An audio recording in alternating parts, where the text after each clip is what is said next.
Migraine हो गया, मेरे को PCOS हो गया, पुलिस आती है। The man I use to love once is now hitting me. Hi everyone, my name is Saloni और ये एक रियल लाइफ हॉरर एक्सपीरियंस है मेरी दोस्त दिव्या का। तो मैं स्टोरी को नरेट करूँगी एंड टॉपिक इतना सेंसिटिव है कि मेरे को 10 बार सोचना पड़ा कि मैं इस बारे में बोलूँ नहीं बोलूँ, लोग क्या कहेंगे, लोग क्या सोचेंगे। हालांकि मुझे पता है कि ये सब चीज़ें मेरी मम्मी ने मेरे अंदर घुसा दी हैं, बट कोई बात नहीं। आई पर्सनली बिलीव कि यार जब तक हम सही हैं तो we don't need to fear anyone, right. Let's dive into the story. बात है 2012 की। मैं सेकंड क्लास में पढ़ती थी और सेकंड क्लास में पढ़ने वाला बच्चा कितना होता है, 7 से 8 साल के बीच में, राइट। एंड जब 2012 की बात कर रही हूँ तो ज़माना बहुत ज़्यादा मॉडर्न नहीं है, ठीक है। और तो अब क्या हो रहा है कि हमारी फैमिली है, फैमिली में हमारे 6 लोग रहते हैं, मैं, मम्मी, पापा, दादा दादी और मेरे से एक छोटा भाई है, ठीक है। तो अब जब हमारी फैमिली क्या है, काफ़ी ज़्यादा चेयरफुल है, जॉयफुल है and I personally love my grand parents. तो मेरे दादा और मेरा बॉन्ड काफ़ी ज़्यादा अच्छा है, क्योंकि मेरे दादा ऐसे मुझे ज़्यादा चीज़ी वगैरह खिलाने के लिए लेके जाते थे और घर पे भी लेके आते थे। बट काफ़ी ज़्यादा अनयूजुअल चीज़ होने लगी है। वो मुझे मतलब बहुत फ्रीक्वेंट अपने पास बुला रहे हैं कि दिव्या बैठो इधर, पास में बैठो, ये खाओ, ये करो करके। And you know, to be honest, I am loving this princess treatment कि यार चलो ठीक है, मतलब माय दादा लव्स मी। बट क्या हो रहा है कि अब धीरे धीरे क्या हो रहा है, अब वो बैड टचेस होने लग गए हैं, ठीक है। Touches all over the body which I am not liking personally.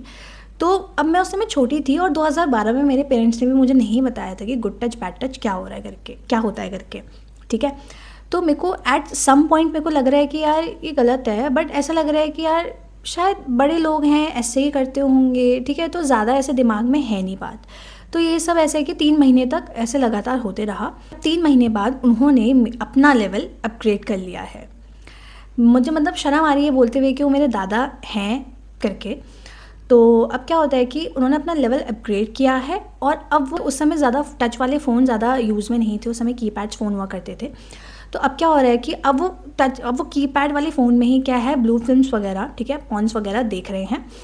And वो मेरे को भी ऐसे धीरे धीरे दिखा रहे हैं कि तुम भी देखो, ये भी करो, मतलब ये देखना है, इसको देखना है। तो अब मेरे को ऐसा हो रहा है कि यार ये सब क्या है, क्योंकि आई एम अ किड, ठीक है। मेरे में इतनी समझ नहीं है कि ये सब क्या हो रहा है and things like this even exist.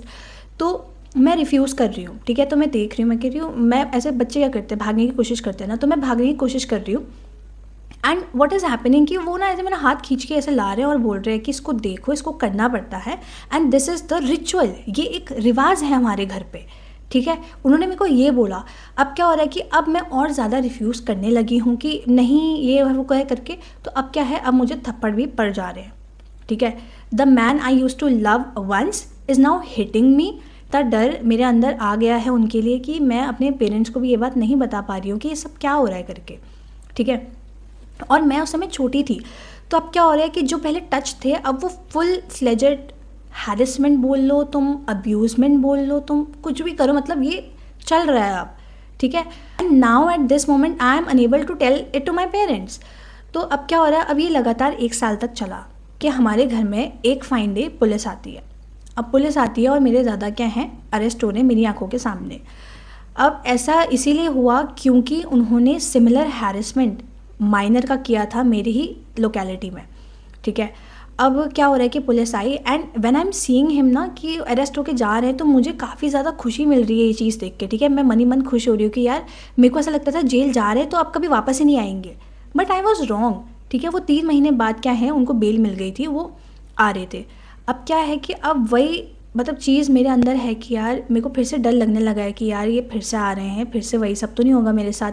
और मेरे को सबसे ज़्यादा पता है गिल्ट किस बात का है कि मैं अपनी माँ को ये बात नहीं बता पा रही हूँ, ठीक है। मतलब इतना ज़्यादा एक वैक्यूम क्रिएट हो गया है एक ही घर में रहने के बाद कि मैं ये बात बोल ही नहीं पा रही हूँ, कि अब मुझे डर लग रहा है कि यार ये फिर से आ जाएंगे। तो मतलब अब क्या है, अब मैं और डर, अब मेरे अंदर बहुत ज़्यादा डर अब और भी ज़्यादा एक्यूमुलेट होने लग गया है। But luckily I get to hear this कि अब वो हमारे साथ नहीं रह रहे हैं, ठीक है। अब वो मतलब मेरे एक चाचा थे, my father was the eldest, तो मेरे चाचा हमसे काफ़ी ज़्यादा दूर रहते हैं, तो वो उनके वहाँ रह रहे हैं। फॉर अ मोमेंट मेरे को बहुत ज़्यादा रिलीफ मिल रहा है इस बात को सुन के कि यार चलो फाइनली हमारे साथ नहीं रह रहे, इनका मुंह तो नहीं देखना पड़ेगा। तो 1 साल तक क्या होता है कि वो हमारे वहाँ ज़्यादा आए नहीं। तो मेरे को ऐसे बहुत ज़्यादा खुशी मिल रही है कि यार चलो आए नहीं करके, बट मन में ऐसा डर है कि यार अगर ये फिर से हमारे साथ रहने लग गए, फिर मतलब फिर से अगर वही सारी चीज़ें होने लग गई तो मतलब मैं क्या करूँगी, मैं बता भी नहीं पा रही हूँ किसी को, ठीक है। पर luckily I get to hear this thing one day कि उनकी डेथ हो गई है, क्योंकि वो बूढ़े तो थे ही, वो बीमार भी हो गए थे। एंड यू नो उनकी डेड बॉडी हमारे घर पे लाई गई। तो सीइंग हिम डेड, ठीक है, उनको मरा हुआ देख के मुझे बहुत ही ज़्यादा खुशी मिल रही है कि यार अब तो मतलब मेरे को ये सब फेस नहीं करना पड़ेगा, अब तो मैं फ्रीली रह सकूँगी। लेकिन मैं गलत थी। ग्रोइंग अप मेरे स्कूल में, मेरे ट्यूशन में मेरे साथ कुछ ऐसे इंसिडेंट हुए जिसकी बात हम लोग अपकमिंग वीडियोज़ में करेंगे, कि मुझे लगते थे कि वो सही नहीं है। और जब भी ऐसे इंसिडेंट होते हैं ना, तो वही सारी चीज़ें क्या होती है, फ्लैशबैक हो जाती है। अब वो फ्लैशबैक इतना होने लगा कि मतलब इतना ओवर थिंकिंग, स्ट्रेस बहुत कम उम्र से बहुत ज़्यादा था। इसके चलते मेरे को बहुत कम उम्र से मेरे को माइग्रेन हो गया, मेरे को PCOS हो गया, मेरे को सुसाइडल थॉट्स आते थे कि यार चलो मर जाते हैं, ज़्यादा सोचना नहीं पड़ेगा, ईजी, ठीक है। पर क्या होता था, मैं अभी भी इस चीज़ के बारे में सोचती हूँ तो मतलब मेरे हाथ पैर ऐसे ठंडे से पड़ जाते हैं, ठीक है। मेरे को ऐसा लगता था कि यार मैं किसी को बता नहीं पा रही हूँ, मेरे को बस एक बार बताना था कि किसी को, कि मतलब वो चीज़ ना मेरे अंदर इतनी हैवी हो गई थी।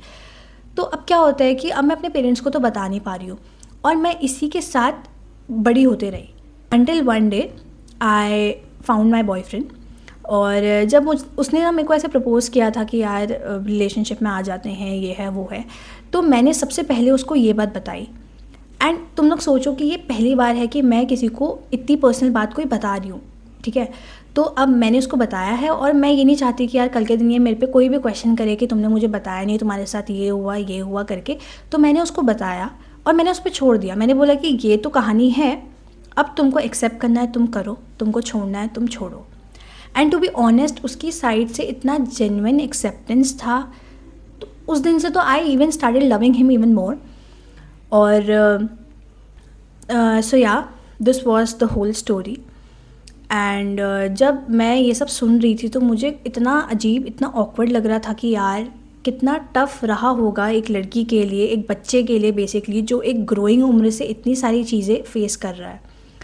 And when I asked her कि यार आर यू कंफर्टेबल, मैं तुम्हारी इतनी सेंसिटिव बात अगर आगे जाके बोलूँगी, तो शी सेड कि मुझे किसी से सिंपैथी नहीं चाहिए। मेरे को ये बात सिर्फ अपने घर वालों को बतानी थी। And if her parents are watching me, अगर आप मुझे देख रहे हो तो मैं तो बस यही बोलूँगी कि your child have been through so much.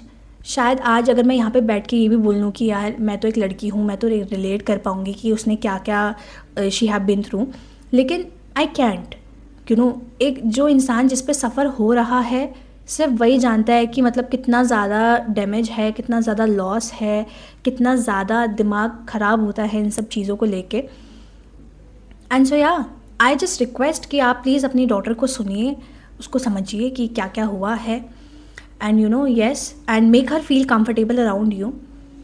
ऐसे ही रियल लाइफ इंसिडेंट को सुनने के लिए बने रहिए मेरे साथ। तब तक के लिए स्टे रियल, स्टे यू।